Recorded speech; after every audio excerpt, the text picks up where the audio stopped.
Assalamualaikum warahmatullahi wabarakatuh, sahabat kalian.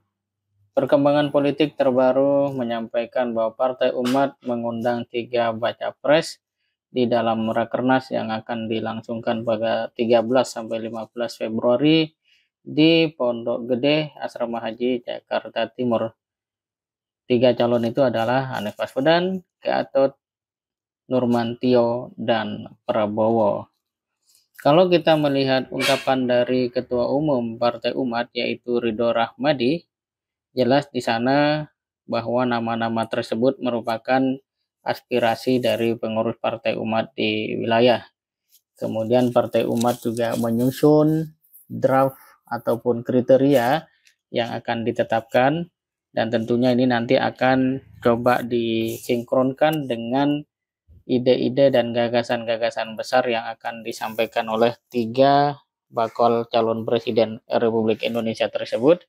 Selanjutnya akan diproses untuk menjadi ketentuan ataupun ketetapan keputusan dari Rakernas Partai Umat tentang siapa yang akan mereka dukung sebagai calon presiden.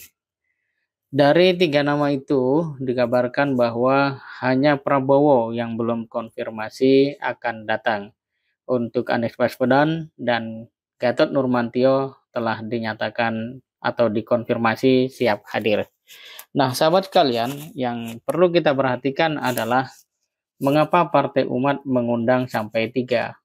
Tentu saja ini bisa menjadi sebuah maksud dari Partai Umat bahwa di dalam menentukan kriteria itu tidak berdasarkan pada subjektivitas. Oleh karena itu, ketetapan yang nantinya akan dihasilkan dalam Rakernas ini betul-betul melalui satu mekanisme yang logis, semua bisa menimbang karena ditentukan setelah ketiga-tiganya menyampaikan gagasannya. Itu yang bisa kita tangkap. Yang kedua, ini menunjukkan bahwa Partai Umat ingin menjadi satu partai yang betul-betul memiliki kekuatan sistem, sehingga tidak tergantung pada satu figur semata sebagaimana partai-partai pada umumnya, ya. Kita lihat ya, sebagian besar partai itu sangat identik dengan ketua umumnya. Nah, dengan proses dan mekanisme yang seperti itu, Partai Umat ingin menampilkan khususnya kepada generasi milenial yang memang Amin Rais itu menginginkan 60% nanti dari pemilih milenial itu bisa memilih Partai Umat. Luar biasa. Jadi Partai Umat ingin menampilkan wajah bahwa ini adalah partai yang di dalam mengambil keputusannya rasional, tidak kemudian berdasarkan pada hitung-hitungan politik yang like and dislike ataupun oportunisme mencari di mana kesempatan untuk mendapatkan keuntungan semata.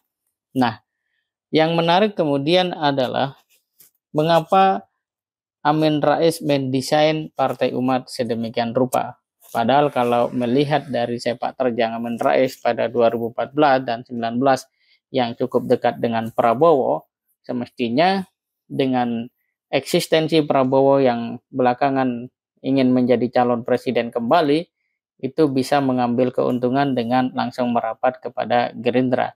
Saya yakin bagaimanapun sosok Amin Rais ini ya terlepas daripada beliau yang memang sudah memahami bahwa partai dan politik ke depan itu ada di tangan anak muda, saya kira Gerindra juga akan memperhitungkan apa yang menjadi pikiran-pikiran besar Amin Rais.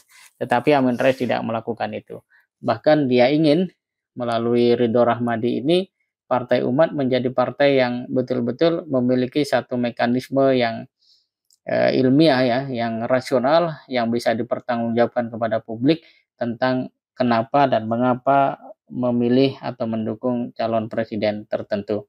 Ini tentu saja satu kemajuan, mengingat sebenarnya otoritas Amin Rais di Partai Umat itu sangat kuat. Nah, yang kedua, Gatot Nurmantio. Nah, ini menjadi satu nama yang cukup menarik. Mengapa ini yang diundang oleh Amin Rais? Bapak Gatot Nurmantio bagaimanapun juga merupakan sosok yang banyak pengetahuannya, bahkan jaringannya terkait dengan sistem keamanan dan pertahanan Indonesia. Artinya, suatu saat ketika pikiran-pikiran Gatot Nurmantio nanti dipaparkan dan direkam oleh Partai Umat, ada kemungkinan Partai Umat akan mengaspirasikan ya ide-ide dan pikiran daripada Gatot Nurmantio itu sendiri. Kalaupun nanti misalnya Gatot tidak menjadi nama yang masuk dalam bursa capres ataupun cawapres, setidak-tidaknya Gatot Nurmantio bisa diandalkan oleh Partai Umat untuk mengusung agenda-agenda kebangsaan dan keumatan yang oleh Partai Umat dinilai memang layak dipikul oleh seorang Gatot Nurmantio. Ada kemungkinan arah ke sana. Dan kalau Anies Baswedan ya sudah sangat jelas ya bahwa sosok ini identik dengan perubahan, ya kecerdasannya sudah tidak perlu dipertanyakan dan segala macam jenis serangan yang menghampiri kehidupannya secara gentle, secara jelas dan terang bisa dia selesaikan dengan sebaik-baiknya. Terbaru kemarin adalah soal utang 50 miliar dan telah dijawab dengan sebaik-baiknya.